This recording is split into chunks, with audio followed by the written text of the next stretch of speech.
Good afternoon, everyone. The Analytic Gardener here.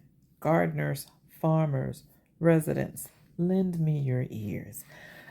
I am back with just a very quick update from the regulations.gov website on the EPA's proposal to allow dicamba to be used on dicamba tolerant cotton and dicamba tolerant soybean. The comment period was extended. It now is September the 6th at 11:59 p.m.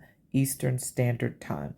But I thought that it would be interesting for us to look at some comments to see who has submitted comments in support of the EPA's re-registration of dicamba that has been banned twice already. Kentucky Department of Agriculture.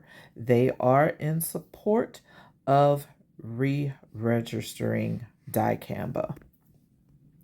The Ohio Agribusiness Association is in support of re-registering dicamba. They also stated that the EPA's human health assessment found no dietary, occupational, bystander risk of concern at proposed use rates, with margins of exposure well above levels of concern when label mandated PPE, so protective equipment to spray this on the cotton and soybeans. Application methods and rates are followed. Chronic and dietary exposures, acute dietary exposures for all population subgroups were well below the EPA's population adjusted doses, and dicamba is classified as, in quotes, not likely to be carcinogenic to humans, in quotes. Well, that comment is in direct conflict with the Newsweek article that we read initially. Enter Texas Department of Agriculture. They are also in support. They talk about the 6.4 million acres that they've harvested in 2024 that produced 4.5 million bales that is there to meet the demands of the consumer.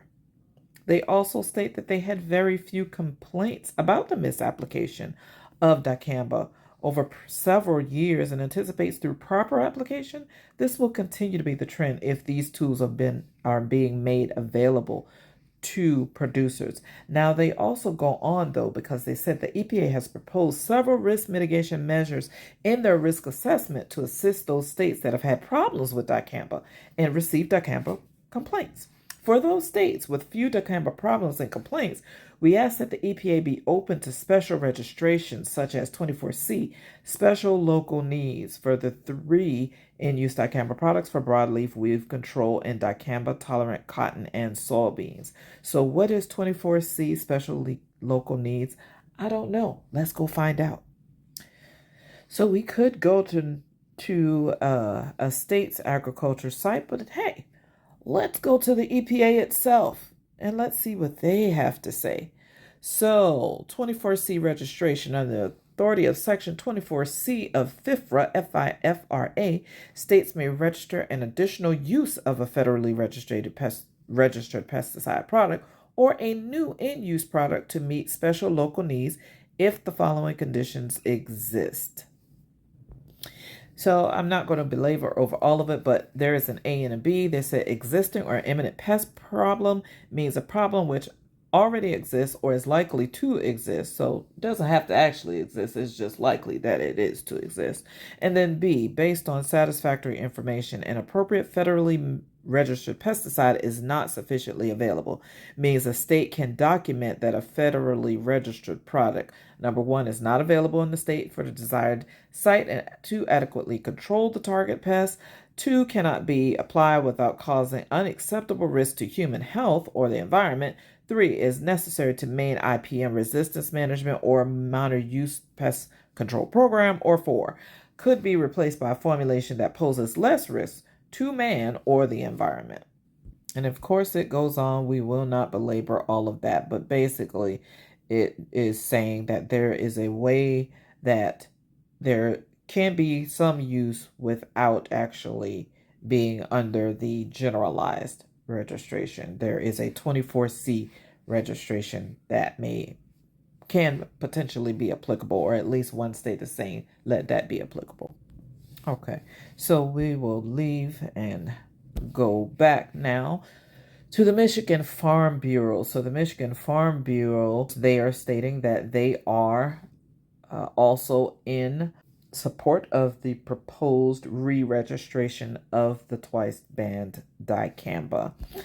Enter now Alabama Farmers Federation. They also are in support of re-registration.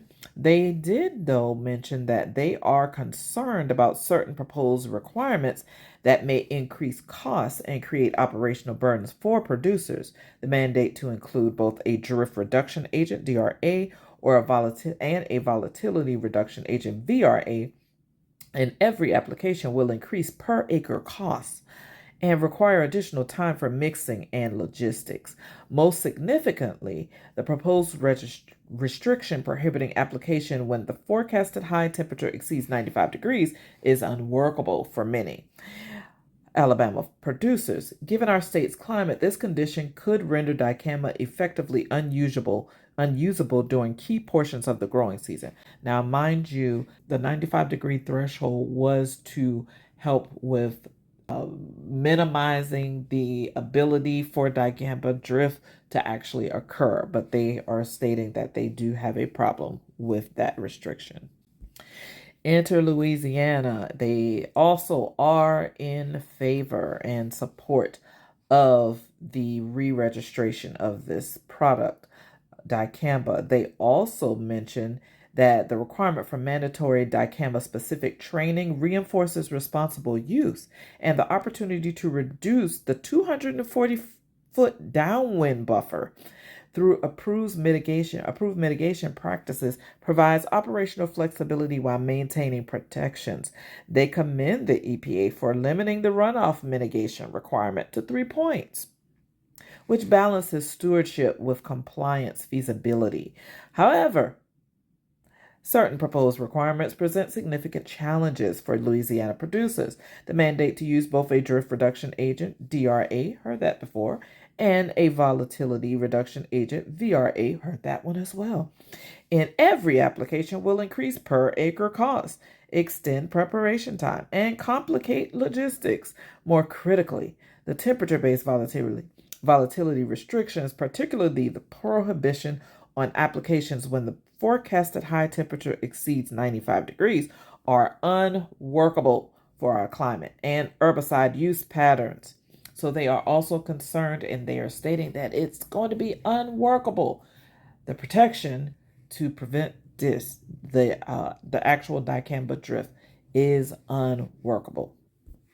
So what does this mean?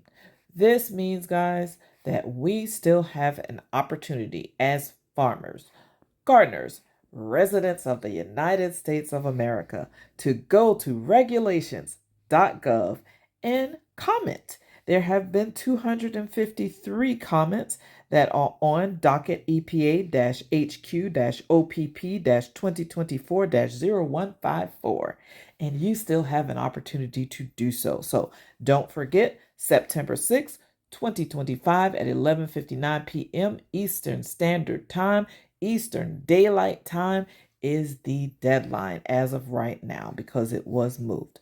So make your voices heard. That's going to be it for now. Whether live to grow or grow to live, let's just get to growing and consider what this means. Later, y'all.